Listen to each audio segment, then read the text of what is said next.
If CapCut is showing the message that many people are using this feature now, don't worry. This is usually a server routing issue, and in many cases, you can fix it in just a few minutes. In this video, I'll show you the fastest way to get CapCut working again, using a VPN first, and then a backup method if you can't use a VPN. If this tutorial helps, please hit the like button and subscribe for more quick fixes and software guides. First, let's understand what's happening. This error often appears when CapCut's nearby servers are having downtime, are overloaded, or your connection is being routed through a region that is experiencing heavy traffic. The good news is that you can often bypass the issue by changing your connection route. Before you do anything else, close CapCut completely.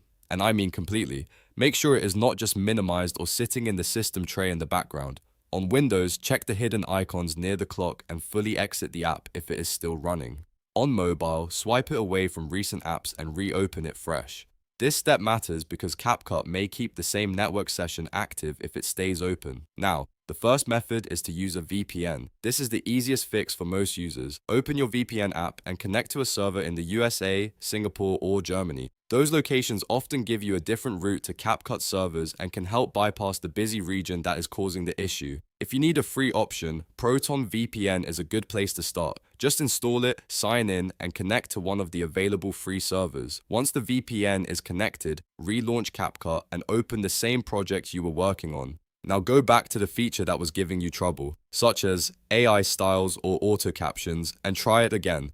If the fix worked, you should see the percentage bar move immediately past %, or the effect should apply without the long delay or error message. That is the clearest sign that CapCut is now reaching the servers properly.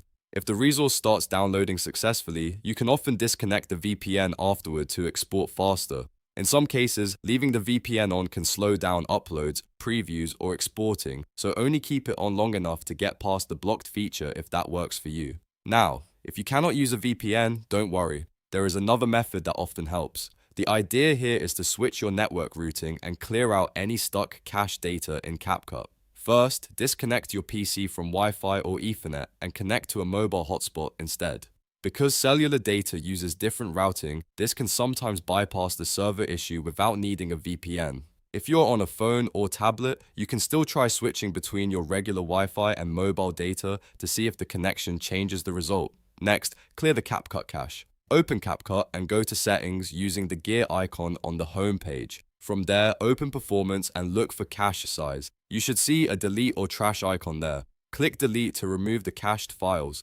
This can help if CapCut is holding on to outdated data that is interfering with the feature. After clearing the cache, restart CapCut again and test the feature one more time. Open your project, click the same tool and see whether it starts loading normally. If the issue was caused by a bad cache or a bad connection route, this often fixes it. If it still does not work, go back and try a different VPN region, because sometimes one country works better than another depending on CapCut's current server load. In many cases, simply changing from one location to another is enough to get the feature moving again. So to quickly recap, close CapCut fully, try a VPN like ProtonVPN and connect to the USA, Singapore, or Germany, then reopen your project and test the feature again. If you cannot use a VPN, switch to a mobile hotspot and clear CapCut's cache through Settings, Performance, and Cache Size. These steps solve the issue for a lot of users when CapCut says many people are using this feature now. If this helped you fix CapCut, please give the video a like, subscribe to the channel, and turn on notifications so you do not miss the next easy tutorial. Thanks for watching, and I'll see you in the next one.